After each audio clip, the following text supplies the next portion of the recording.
Alright guys, I was about to do 3 videos for y'all today, but I just uploaded one and it got blocked. So, worldwide. They blocked my shit worldwide. But we got this my childhood stories, we gonna check it out, see what it's about. Can't believe my other video got blocked though. I might come out with another one for y'all. Alright, into the stories. I was a good kid growing up. I did what my parents said, followed their rules, ate what they put on my plate, maybe a bit too well. Flashback to the green bean incident. My mom told me that when I was a small toddler, sometimes I'd have horrible tantrums and rip all the sheets off my bed and sweep everything on my shelves onto the floor in an I was bad. emotional I was bad outrage. too. She'd have to crack my door open afterwards and say, "Are you done?" So she could help me put It wasn't everything no, back. are If you I done? wasn't, she'd lock me in my room for a bit longer as I continued being an indignant little tornado and try again in 10 I'm minutes. getting knocked I've out. grown out of that phase, luckily. I'm so conditioned to Grown out want of to that follow the phase. rules There was and no not do phase for anything me. bad that people on multiple occasions have told No me, phase. "Jaden, you're so good all the time. You've got to be rebellious every once in a while." And I say, no. Is that a start? I was such an obedient kid, I've only been grounded once in my entire life. And that story is pretty pathetic. I was maybe 6 at the time and my parents were going out for a date night or whatever to get out of the house. Understandable.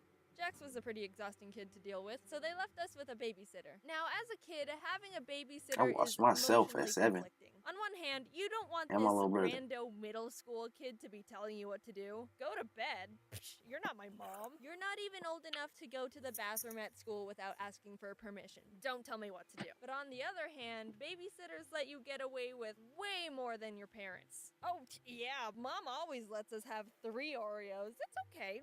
It's fine. Don't worry. Normally, we only get to have 2 Oreos.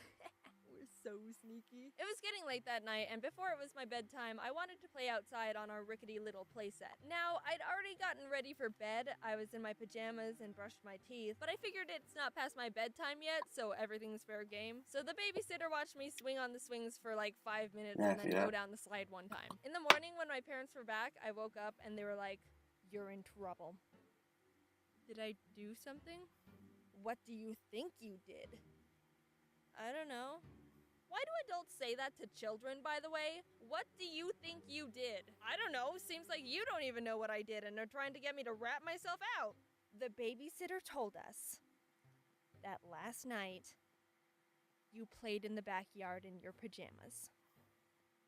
What? We don't want you playing outside in your pajamas. Huh? You're grounded tomorrow.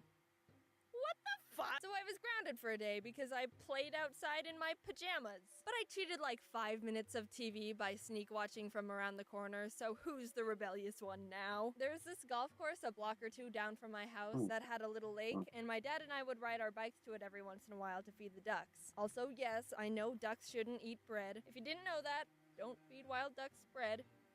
Give them candy bars. We were feeding the ducks, minding our own business, when all of a sudden we hear from across the lake, "Mabel! Mabel!" There was a neighborhood of houses next to the golf course so people could look out and see the golfers. And in the distance across the lake, some lady was yelling, "Mabel! Mabel!" Wonder where Mabel is. Y'all see that? Get over here! What Barbecue are you doing? always. She's talking to me. "Mabel, you're in so much trouble!" My dad and I didn't know what to do. This lady in the distance thought I was Mabel when I was not Mabel. I am Jaden, but she didn't know that. "Mabel, what are you doing? Get back here!" We pedaled away. Now, let's put ourselves in the point of view of this lady across the lake. She walks out into her backyard. What a wonderful evening. I think I'm gonna treat myself to some relaxation time out in my backyard. Working my 9-to-5 job and managing 3 children as a single mom sure is hard work, especially since my doctor says I need to lower my stress because it's starting to take a toll on my depression. Okay, maybe a bit too much creative interpretation. She's in the backyard, she looks out across the lake, and what? Who's that? Is that little old Mabel across the lake? How'd she get there? And wait, is that a strange man with her? What the? "Mabel, what are you doing? Get over here!" That girl is in so much trouble when she gets back home. I've told her so many times about the dangers of... Is she pedaling away with him? I hope Mabel wasn't in too much trouble when she got back home.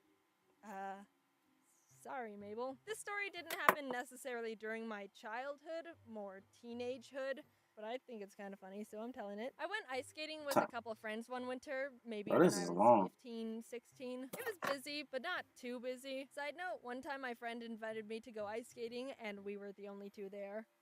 It was dope, but also felt like a weird ice rink Twilight Zone.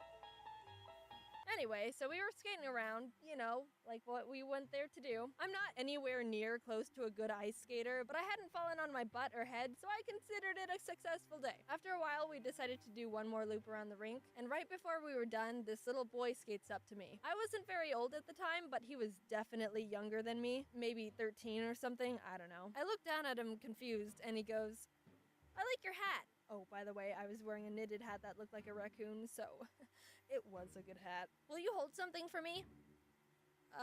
Oh, okay. And I'll never forget what he says. This is possibly one of the smoothest things I've ever heard from a little 13-year-old boy. So he goes, "Will you hold something for me?" And I go, like, okay, what is it? And he goes, "My hand."